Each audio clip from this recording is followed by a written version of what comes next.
What's going on, Fit Fam? Let's talk about life. What is happening? This is the update. This is what's going on. We are still in the process of trying to get help for my daughter. Insurance is just not budging. So we're still in the process of gathering all the paperwork, all the evidence, having the doctors write letters, getting all that type of information, even the confidential information, so they can take a look at it. They're going to be sending it to a third party so they can take a look at it and then go from there. So we're it's just like you're in court. It's literally like you're in court. You are gathering all the data, all the evidence so that you can win this trial. It's ridiculous. This is healthcare. Healthcare in America. What are you going to do? Yep. So, one thing that has come to my mentality as of late is realizing that we are in the Hunger Games. This is a dog eat dog world when it comes down to the corporate world. How do you survive? What do we do to implement that we're going to win? And people always say some of the organizations are kind of backstabbing. Well, there you go. Welcome to the Hunger Games. That's probably why the show was such a hit, that film. Speaking of films, let me just tell you, this last weekend, yes, this is going to be a ramble session. This last weekend, I went to, when you have some time on your hands, the kids are in bed, your wife's in bed, and it's like, I just need to relax. I'll go and watch a movie, and you realize all the new movies kind of suck. That's it. There's there's no and buts about it. It's just they're just lame. I look at it, I watch the trailer, I read the description. I'm like, this does not look interesting at all. When you see an action movie, and you're like, that's all it is. What's the story? Oh, the story is because they want revenge. Really? That's it? That's all they have? I mean, come on, give me a break. Now, this is because of my age, probably because I've seen so many movies now. It's kind of like rinse and repeat. And I will admit, I am kind of getting tired of sequels. But, on the other hand, I did rewatch Maverick. I thought that was a great sequel. The way it was written, the way the story went. So the last time I had a chance to watch a movie, the one that I actually picked was a classic. It was Two for the Money. Two for the Money. It's Matthew McConaughey and Al Pacino. Great film, fun to watch. It had Rene Russo in there, which actually happened to be a executive producer. I thought that was fun. So let's move on. Let's talk about affirmations. There's something that I want us to all realize, take this in internally, because this is what really matters. In the scope of living life, dating, work, kids, the thing that you always have to remember, and we don't say this enough to ourselves, is that we are enough. You are enough. Whatever you put your mind to, you will accomplish it. You are enough. So let's not forget that. It's I was I was watching Diary of a CEO, and the guest was Mo Godot. He's a former chief business officer at Google X, founder of 1 Billion Happy, and a co-founder of Emo Love. So, words of wisdom, he has a lot of different perspectives. And I don't know, when it comes down to listening or watching things, do you guys have a bias in your head, or do you watch out just out of curiosity? Because I'll watch anything. If it's something that I don't believe in, or something that I don't agree with, or something that doesn't align with my personal values, I'll still watch it. I'll still listen. And I think that's part of, and I'm not saying that that Mo doesn't have that. I'm just saying in general, the thing that there's always something that I can pull away from it that I think is valuable. And the one thing that he said that just lit up a light bulb, he said, it's not AI that will hurt us, it's humans using AI that will hurt us. So true, right? Because we could find so many different use cases with AI, and all the things that we can do and create and build and improve is just, it's phenomenal. Like, there hasn't been a day so far, like, I'm getting to the point where I'm using AI every day. If it's just to write this, if it's to analyze this, is it to reword this, and that's usually my thing, is how to reword it. How do I reword this white paper? How do I reword this SOP that I'm writing? I mean, it's boring stuff, but it's got to get done. But once we have it, it's a product, it's done, it's completed, it makes sense. There's a lot of I'm one of those guys who tend to put a lot of fluff into his documents. And AI has helped me just kind of remove all that fluff and just be clear and concise and forward. I was browsing YouTube, as I usually do, and came across this concept, which I didn't even know existed. First time I ever heard it was this term called passport bros. Yeah, if you already know what it is, then you know. But for me, I had no clue that this was actually a term that meant what it meant. And I will say, I have two friends, two friends that would fall under this category. One of them, though, is not. He doesn't want to get married. But yes, he did bring a woman over from Thailand, I think it was. And then another one, he did get married. He married someone from Thailand, brought over. And, the saying, if it's predictable, it's preventable. Well, it was pretty predictable that they were going to split up. I even said this to him. I actually, I'm an ordained minister, believe it or not, and I did his wedding. So I actually conducted the whole ceremony, and it's been years. It's so funny. I just remembered that. But I do remember pulling him aside before the whole thing, before we even got to that date. So there was time. And I said, "Are you sure? I just want you to think about this. Are you sure?" And ironically, a buddy of mine did the same thing to me on my first marriage and said, "Are you sure?" Because I think there's friendships are there to help us avoid falling into the pitfalls. If your spidey sense says, "Hey, these people are not gonna last," then you know. But then us on the other side, obviously he was like, "Yeah, I'm sure, I'm 100% sure it's gonna work." And for me, it was like, it's yeah. I mean, because once you're in it, I think it's one thing is to say, "Are you sure?" is don't do that. Don't have that conversation with your friend after they proposed, which was too late, right? After you propose, it's kind of too late. I mean, you could end it, but if you're a pansy like I was at the time, then you're obviously kind of scared to even end it. And I didn't end it. Uh, but I wasn't honestly when he asked me, "Are you sure?" The first thing that came to my mind was, "Yeah, we like the same movies." That's how dumb I was. Let's talk about this. Passport Bros. I watched this little YouTube guy and he was talking about how this is kind of related back to mail order brides, and it's true. I mean, it's when they start talking about it, I was like, okay, this actually fits the bill of what my friends have done. And God forbid they even watch this. But they so I went to Thailand. And I went to Thailand for the experience. I went with them, my two buddies. And in my head, it was like culture. Let's see what this is all about. Because I've only been to a few countries. I went to Korea once when I was like 11, and that doesn't really count. And I went to Switzerland as of late with my wife and my kids. And I've been to Africa with an ex, and that was super hot. Just say, I don't know if it was Dallas Fort Worth or Africa, but probably the humidity in Africa was probably worse. But Thailand was just I like to travel. I want to travel. I want to travel more, and so it was an opportunity. I went to Thailand. Back of my head, just kind of blank. The last thing I was thinking of was women. But come to find out, I think they were thinking, who can I bring home? One of them did have a contact. They stayed in contact. And I think there was a period of time where he was actually contemplating having her come to the US. I don't know how that all works and citizenship and all that stuff. Trying to remember if he met his wife there too. He definitely met her, but I don't know.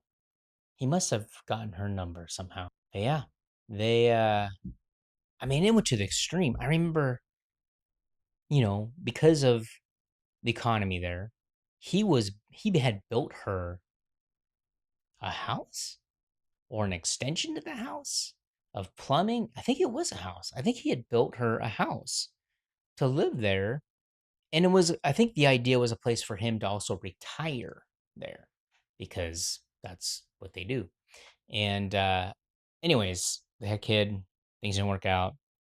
They split up. I think she's still here in the US though. But it was showing that there was a gentleman from the YouTube video. There was a gentleman who had met his wife in the Philippines. That's what it was, the Philippines, and they were getting divorced. And it was like she was going on social media and he was going on social media. I'm like, what a mess. What a mess. Keep your personal stuff off of social media. I mean, I learned that back on Facebook days when I was dating somebody and we were in a relationship, and that's another. Let's talk about that too. Dating for guys, for me, was we're going on dates, right? If you're dating people, you're dating this person. Relationship means that we're in a relationship. I talked to my wife about that, and she goes, "No, dating means that you're in a relationship." I'm like, "That does not mean you're in a relationship. It means you're just dating." So, anyways, back in Facebook days, you would break up, and she would say something on Facebook, and then you would say same. It was just exhausting. That was a lesson learned. I'm like, I'm never doing that again. I mean, to this day, you see these couples who say, "Oh, I'm wishing my husband a happy birthday. He's the best man in the world," and blah, blah, blah. We don't do that. We just don't do that. I think there's definitely something to be said about social media shaping you. And I can tell you that I am horrible at social media. This is about as much energy as I put in is making these videos, editing, posting, and that's it. But like Instagram, I had this channel on Instagram. It was just a waste of time. I was like, I don't even know why I'm doing this. So I'm doing YouTube because I'm like, why not? I think I want to build a community. I want to build something and all that type of thing and have this audience. We're going to talk about life and rebooting things. Anyways, fast forward. They're on TikTok and they're throwing stuff on TikTok. And I'm like, how exhausting is that? That is ridiculous. And the dude's like, he's older than I am. And the woman's probably younger than I am. But yeah, no, thank you. No, thank you. That's another thing. I will say that I am different in the fact that when you're in a relationship, right? When you're starting out, you guys celebrate Valentine's Day. You celebrate everybody's birthday. Christmas is a big deal. Thanksgiving is a big deal. What else? I guess 4th of July. Yes, we're celebrating the country, but I think anniversaries are a big deal. When I met my wife, I told her straight out. I said, I am not a traditional person. I don't like following traditions. I don't like celebrating Valentine's Day. I think every day should be Valentine's Day. You know, we all know that's a marketing deal. We all know that the flowers are marked up because of that day. We all know gifts are marked up because of that day. And it's just kind of ridiculous. And I felt like, for one, flowers are going to get thrown out anyways. They're going to die. And when it comes to celebrations, I want us to be able to celebrate when we want, not Mother's Day, Father's Day, perfect example. We agree, no gifts. We're not doing anything for these type of holidays. Birthdays are not a big deal. We don't celebrate birthdays. We don't celebrate our anniversary. We don't put a big emphasis on that type of thing because we are in the process of, hey, if I see something that I think my wife is gonna love, I'm just gonna get it. I'm not gonna wait. I'm not gonna go, oh, I'm gonna buy it and stick it away and present it on Mother's Day.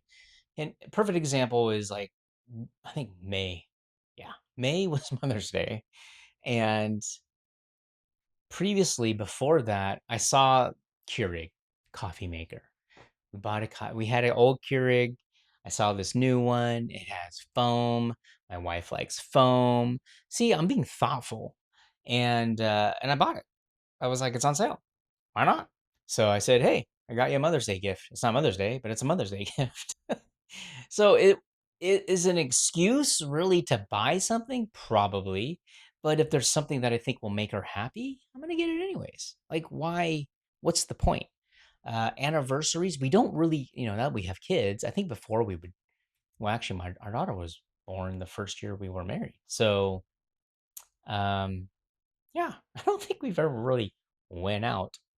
And I think nowadays everything's expensive anyways. Like you're gonna go out to dinner for $120. Like we did that. I mean, again, it's like anniversary dinner, or are we just gonna go on our way to Oregon to go to the hospital, which is actually being sued, is what I heard now. We were on the way down there. We saw a gluten-free restaurant. We had breakfast, or no, we had lunch. $120 later, we're done. So we we kind of live our lives as if there's a moment, if something's on sale or something you want, we just get it. We get it with the mindset of, are we making the right decision? We're not wasting money, but there's a purpose for it. That's how we live our lives. And it's been great. I mean, Valentine's Day, wash. I think anything of our kids are probably just drawing pictures, or one of our kid, and the other one's one. She's not going to draw anything. But we're just celebrating with our daughters on any kind of holidays. And obviously, we're going to celebrate their birthday. We'll make a big deal of it. But our birthdays, no, it's not going to happen because we're adults, and stuff like that doesn't doesn't feed. We don't need things that feed our ego, I guess you will. Celebrate. Yeah, you know what? Every year I had a birthday. Okay, I'm getting older. Okay, you want to buy me a gift? Buy me vitamins because I need vitamins. So there you go. That is the type of woman I've married, and I love it. It is so nice not to have any kind of societal pressure to follow into these slots. I do remember, you hear the stories, and I think I've probably had them too, where it's Valentine's Day, what, you didn't give me anything, or it's my birthday, what, you didn't get me anything. It's like an expectation that seems to be so skewed because, I mean, you could treat someone who's in that mentality perfect up until Valentine's Day. And if you don't do anything on Valentine's Day, even though you did something on the weekend before, it could blow up in your face. Ridiculous. I tell you, that's ridiculous. But let's move on. Talking about gifts and buying things, let me just say that the lesson I've learned from a young age is don't buy the first version of anything. Just let it settle. And every once in a while, I will buy the first version. Like I did buy an M1 MacBook computer, MacBook Pro, but I was trading up from an Intel, so it was the latest and greatest. The iPhone, I think what was it? The iPod. I didn't get the first iPod. I do remember, but I did get the second one. So things like that. And this thing, it's weird is I've gotten to the point where I'm on Kickstarter and this came out. This is a travel, hopefully I won't spill it, a travel vitamin pack, which I thought was really cool. This is not sponsored. You guys, I'm a consumer though. I will tell you that. I should do like unboxings. I just don't have the energy. Like, put a camera above, watch me open it? Come on. There's other people who are doing that. But this thing is morning and night, magnetic, right? And there you go. I mean, easy peasy. So I do tend to shop on Kickstarter because I feel like you are getting a deal. Like Peak Design, perfect example. Tripods, if you're into cameras and stuff like that and all the gear. I bought my tripod on there twice. I bought one of the first versions, and I bought their second version, and they're great. I mean, they work great. The But I have learned like an iPhone or what else? A lamp, lights, stuff. And I think we get to that point where you start to age and you realize, you know what? I don't need all this stuff. This stuff just weighs us down. And I would like to think that in the future, we will not need all this stuff and that we'll be able to travel. And I can do this. I mean, with the technology now, I could do this on my phone, you know, and then do a vlog, edit on my computer. Easy. That's all we're going to do. Okay, here's a question for everyone. I want to know, do you get tired of being sold to? We live in a consumerism society, but we live in the society where everybody buys, buys, buys, spends, spends, spends, sell, sell, sell. And then I get so tired on my LinkedIn. Like people are digging, and I get messages on LinkedIn, hey, when can I schedule a call? Blah, blah, blah, blah. And I'm like, really? Like, come on. What makes you think I'm even interested? I don't know. Does it work? Leads? Maybe. I'd rather do this on YouTube and just say, hey, here's the product I'm presenting. This is what I'm trying to do. And if you want to join up, here you go. There's a link. Easy peasy. Like, I'm not trying to push individuals. You got to take it out. Check this out. Check that out. You got to buy this. It's the latest and greatest. Amazing. Let me tell you this. So, you see this? This is my wedding ring. No, no, no. This is my. I have 8 of these. 8 of these rings. Okay. Is that even? That's not even focused. 8 of these rings. They're the tungsten rings. I got these for $8. $8. There's a website that I found, and I thought, oh, these are cool. I'll buy 8 of them. And so on my wedding day, and so like I don't have one specific ring. I just trade them in whenever I feel like, whatever matches, whatever color I want, and that's it. My wife, she didn't want an expensive ring, believe it or not. She wanted one of the rings that have a bunch of little diamonds on it because it's really sparkly, and that's all she wanted. She didn't want a carat. She didn't want half a carat. She didn't want, the VS1 and this type of color, E colors, and all that stuff. I mean, I used to sell diamonds. I used to work for Blue Nile back in the day. Customer service though, nothing special. And so that's, I think, the thing I get tired of is all this stuff that they sell us when in this economy, when you have kids. Like, sure, I'll go and buy stuff for my kids, right? If it's something special or it's in the spur of the moment. And there's times where I've bought stuff even before we had kids. I bought, I bought these lightsabers for my nephew and nieces, right? It was when I think it must have been before or after we got married. I don't remember, but they threw them out. They didn't need them. They're plastic. Who who would have guessed? And I thought they were cool. So it's kind of like, well, what is the child gonna play with the most? What are they gonna find the most interesting? What is gonna be the most useful? And the same thing goes for us. Like, I use that Keurig 5 times a day, at least. Least. I mean, my coffee right now is full. Okay, I've done it, filled it up. We're good. I'm happy. And that's same way. She just wants nice coffee. So, are you being tired of being sold to? What are we going to do? I mean, obviously the society is meant for it. This is capitalism that's the word, capitalism. This is capitalism at its finest. I mean, you can't fight it. You could join them. I don't know. I still need to learn how to be a sales guy. I'm not a sales guy. Never have been, never really enjoyed it. I think what I like is I'd rather be like the guy who talks about using something and let that sell you. Like, is it useful? Yeah, it is. Like, okay, here's a phone case. This is a Snap thing. Here's an example, right? This phone case, yes, I got the 17. We upgraded from the 14, so we didn't do it every year. That was my hose. So here's the case. This is called a mock Bach case. Back in the day, I tried one of their cases, and it sucked. The thing was so rubbery that it wouldn't stay on the phone. It would felt like it was just peeling off the phone. So and that was back in what? It had to be the 14. That was when the 14 came out. So I looked at them again, and now they have this little finger loop thing, and they have these 2 magnets right here. So this will stick to anything that's metal, which is great. And it's got a kickstand, which probably would break. Let me just be honest there. Very flimsy, but if you just set it up, it'll sit up by itself. Nice. It's got the buttons and all that stuff. And remember when we were talking about phones and stuff? It's got a pinky cushion. Why? Because I don't know about you, but I remember holding my phone like this for hours and my pinky, it actually started to get numb. It was crazy. So this is a common theme. So they put a little cushion that covers up the USB-C plug, little soft cushion there. Anyways, that's, the stuff that I find useful, just like that vitamin thing. The things that I find useful, I think, are kind of a selling point. And I'm more than happy to talk about stuff like that. I mean, I'm all about that.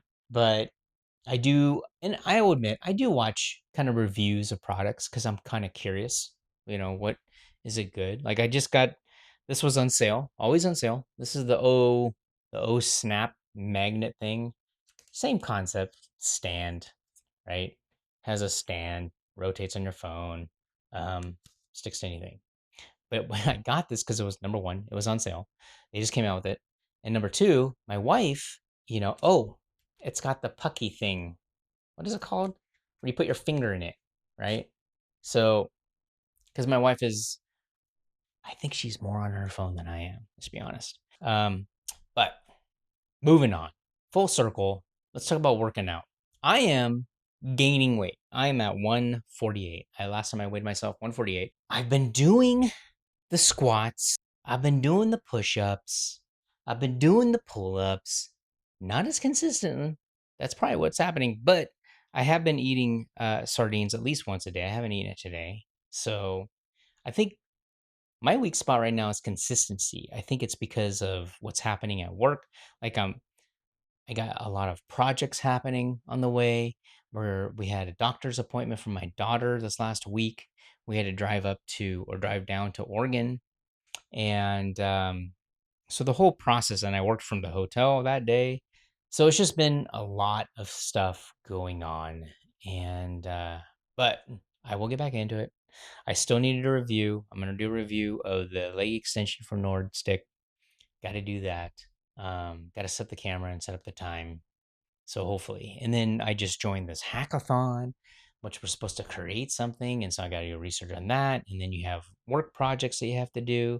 And then I'm trying to do my side project of building something. So, yeah. For you, all those people out there that watch this, do you have a side hustle? What is it? Is it working? Because, and I know there's a fear, there's always a fear. Oh, you can't take my idea. Well, you know what? This world is huge. So, your idea, if someone has the same idea and they're doing it too, there's plenty of room. It's no different than dating. It's like, oh, you can't date this one girl. You know what? There's girls everywhere, there's guys everywhere. And you're not gonna lose out. You're not gonna. I was having this conversation with my wife and I said, aren't you glad that you were at least married once and you dated around a lot because you got to realize who you are and you're not going into a relationship going, what if? What if there's someone else out there? What if I missed out? What if I didn't get the right person? What if ended up with the wrong? And I think a lot of people get in relationships because the scarcity mindset. They feel like they're not going to be there's not enough time. I got to find someone. I'm in a hurry. I got to lock it down. I know someone who's in a relationship that it's a chaotic relationship and I think they're just lying to themselves. I think she's basically in this relationship where things are just not they don't make sense. Some of the things that she goes through just doesn't make sense. And now 2 kids in and he's got stepkids and it's like, well, what? Now you're trapped. You're trapped. Are you feel trapped? I don't know. I don't think you really are trapped, but there is a sense of when if I leave now, I mean, I felt this after my first divorce. I thought after I got divorced, I'm like, who's gonna want me? Who's gonna want me? Maybe I should find someone in Thailand. No, just kidding. But I was like, who's gonna want to date someone who's been divorced? And then you get out there and you realize, oh, there's a lot of people who've been married. I actually dated a woman who see, I guess I am using the word date as a relationship. I had a relationship with a woman who I found out during our relationship she was married before. She never told me. And to kick it off, they separated, but they never got they got legally divorced. Oh, that wound me up. But that got all settled out and we're not together anyways. So ironically, let's talk about this woman. And this woman said to me, she goes, so back then, I was pretty active. I was more active into going into doing movies as an actor. So I was putting myself out there, doing a lot of independent stuff. Nothing like I'm not in LA, so it wasn't going to be in LA stuff. But I was putting myself out there to just kind of grow this side hustle. It was a side hustle because I couldn't survive as an actor. You had to have a regular job.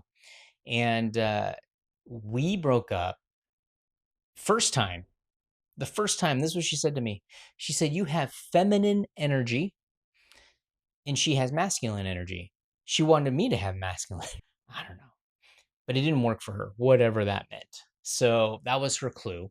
And which I don't feel like I have feminine. I may not be as hairy as most men. I don't talk with a schwing. Um, so I don't know what she meant by that. Obviously, I'm not a dirty guy. I don't go out and cut wood and I'm gonna build a fire and get my this is my impression of a manly man. I'm not gonna build a camp and get everything up. Yeah, I'm not true. I'm not a hiker, I'm not a woods guy, but I was in Boy Scouts and hated it. What are you gonna do? But the second time we got back together again. See, rinse and repeat. Do your mistakes. So we got back there again. She had moved out of the state. I went to visit her. I was in California. Got back together. And the second time we broke up, see, this is, guys, you got to learn your lesson, right? Telling yourself. She said, "I don't think you're the right person for me because I don't think you'd be a good dad." Okay. I don't think we ever had the conversation she wanted kids. Like, it wasn't a big desire. Like, the woman I'm married to now, she wanted kids, and that was a conversation. But this one came out of the left field. She's like, "I don't think you'd be a good dad because I don't think you can be around." I'm like, "What do you mean I'm not going to be around?" She goes, "Well, you're into this acting stuff, and if you're traveling like actors do," granted, she had faith in me that I'd make it into something bigger versus local, but that was her excuse. I'm like, okay. Lo and behold, I have two girls, and I'm a great dad. They love me, right? They're not screaming. I don't I don't like I work from home, which is great because I can see them on my break, give them a hug, give them a kiss, spend 15 minutes playing with them, talking to them, whatever. So, all that to say, full circle is you are enough. Regardless of whatever somebody else says, regardless of what they throw at you, regardless of what they can say that just doesn't match their perception, you're enough. You're enough exactly how you are. You want to improve yourself? Great. Do it for you. You want to get bigger, stronger, lose weight, tone up? Great. Do it for you. Don't do it for anyone else because no one else is going to care. Let's just be honest. Nobody cares on whether you get fat, and nobody cares if you get thin. Nobody cares if you get buff. Nobody cares if you are just you. Nobody cares. So everything that you do in life, you do it for yourself because I know you can do it.